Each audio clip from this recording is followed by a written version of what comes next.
Philadelphia's three big buys, worth more than $500 million, made the 2-0 victory over the San Diego Padres during the NLCS Game 1. Zack Wheeler pitched 7 shutout innings, while Bryce, Harper, and Schwarber provided the offense with solo home runs. This shows that even shelling out $500 million can be money well spent. Let's look at the Phillies and some of the highest-paid players in MLB history, starting off with what the Phillies did against the Padres. Even if just 3 players were purchased on a contract worth $527 million, the Padres' offense essentially didn't show up against the Phillies. This was after scoring 31 runs in 7 games against the 101-win New York Mets and 111-win Los Angeles Dodgers in the first 2 rounds of the playoffs. The team managed just 1 hit and 0 runs. Going back a few years, there was no shortage of startled looks when the Phillies initially signed Wheeler from the Mets to a 5-year, $118 million contract in December of 2019. He had amazing qualities after all, but not much to show for it. The Mets general manager at the time, Brodie Van Wagenen, didn't appear overly affected by Wheeler's departure. Cut to the present, and Wheeler is perhaps the finest pitcher in Major League Baseball, and Van Wagenen is out of a job. Funny how nature works, right? Wheeler's resume lacked any sort of postseason experience until a few weeks ago, much less a successful one. This is no longer the case. In his 3 playoff starts, the pitcher has allowed just 3 runs over 19.1 innings. Following up, Harper and Schwarber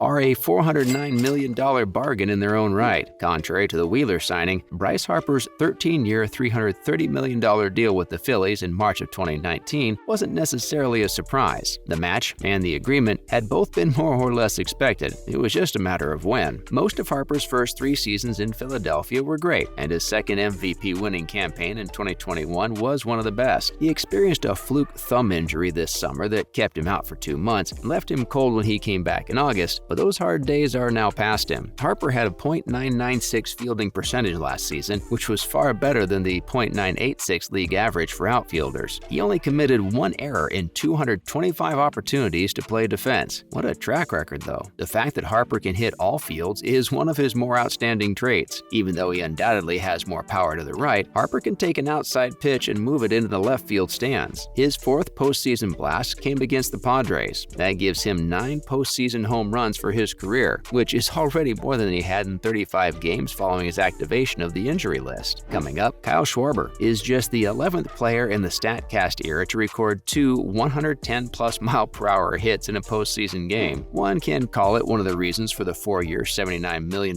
contract he signed this past March. Well, that's not all. That record is beside the NL leading 46 home runs he hit during the regular season. In Major League Baseball, Schwarber trails only outfielder Aaron Judge of the New York Yankees in terms of total home runs. Judge now stands at 60. Prior to the series, Schwarber obviously had a tremendous batting practice. He was the only Philadelphia hitter who had not yet experienced his postseason breakthrough. Without the $115.5 million catcher JT Realmuto and other high-priced stars like Wheeler, Harper, and Schwarber, the Phillies would undoubtedly not be where they are now. Consider it evidence that it pays when you pay to win. Additionally, some of the highest-paid players in MLB history. First off, we have arguably the finest pitcher of his time, Max Scherzer. The 37-year-old will earn $43 million this season, the highest annual compensation in MLB history. Scherzer signed a large contract with the Mets last offseason, despite supposedly being in his twilight years. He pitched 174 innings for the Los Angeles Dodgers and Washington Nationals last season, going 15-4 with a 2.46 earned run average and 236 strikeouts to finish 3rd in the Cy Young voting. In the postseason, Scherzer bravely recorded his first career save to defeat the San Francisco Giants in Game 5 of the NLDS. The pitcher has given the Mets a great start to the season thus far. Through 7 starts, he has 2.66 ERA and 44 strikeouts. Next on the list is Mike Trout. Many fans claim that Trout may be one of the best baseball players the world has seen in the last 50 years. He hasn't missed a beat in 2022 after injuries limited the Angels outfielder to only 36 games in 2021. His 2.4 wins above replacement rank 1st in the American League and 2nd overall in MLB. The $426 million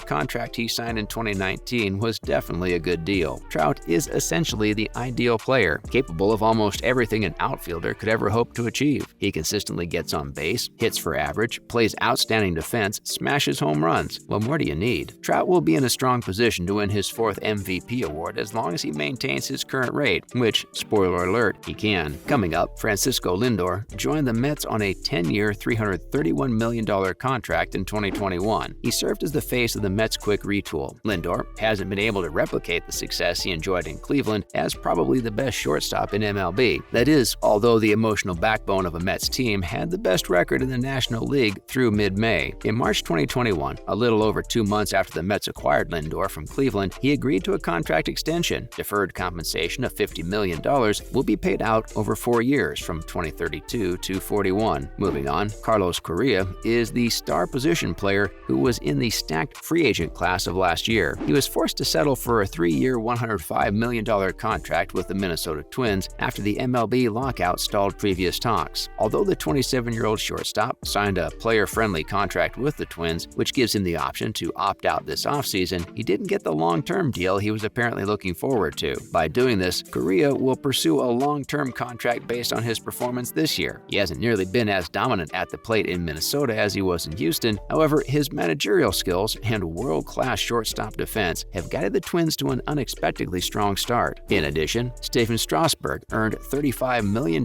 this year. He also led the Washington Nationals to a World Series victory over the Houston Astros by putting on a 2019 postseason performance deserving of the Baseball Hall of Fame. The Nationals gave the 2019 World Series MVP a 7-year, $245 million contract as compensation for his performance. Because of the agreement, the 3-time All-Star will remain a National until 2026. Unless something unfortunate comes up, Strasburg will probably end his professional career with the group that selected him. Unfortunately, Strasburg hasn't been able to showcase his talent for most of the last 2.5 seasons because of an injury. Entering the top 3, Corey Seager first spent 7 years with the Los Angeles Dodgers, 2022 World Series MVP, then just signed with the Texas Rangers. Seager got the greatest overall compensation of any player last offseason by agreeing to a 10-year, $325 million contract. After adjusting to life in Arlington after a hard start, Seager has found his footing and is once again one of the top hitters in Major League Baseball. Over the past 14 days, Seager has maintained an on-base plus slugging of .966, which is almost similar to his outstanding 2020 season. Additionally, Seager is a seasoned playoff performer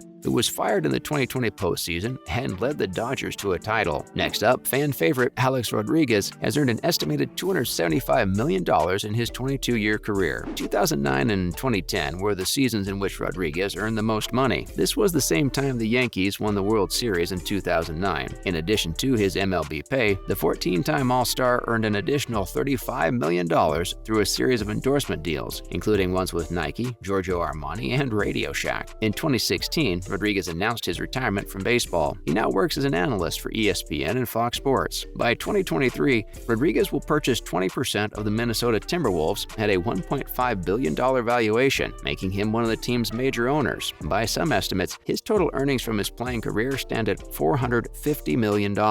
Lastly, Manny Machado and the San Diego Padres have a long-term relationship. It became clear in 2019 when they extended him a 10-year, $300 million contract, making him not only one of the highest-paid baseball players, but also one of the wealthiest athletes in American sports history. 2 weeks later, Bryce Harper's $330 million contract with the Philadelphia Phillies surpassed that of the 4-time All-Star. However, the powerhouse is still ranked in the top 10 for earnings. With 16 home runs and 47 RBIs, Machado placed 3rd in the National League last season. Which of these players is your favorite? Do you agree with the $500 million spending? Let us know in the comments below. If you enjoyed the video, don't forget to like it and also subscribe to our channel. See you next time.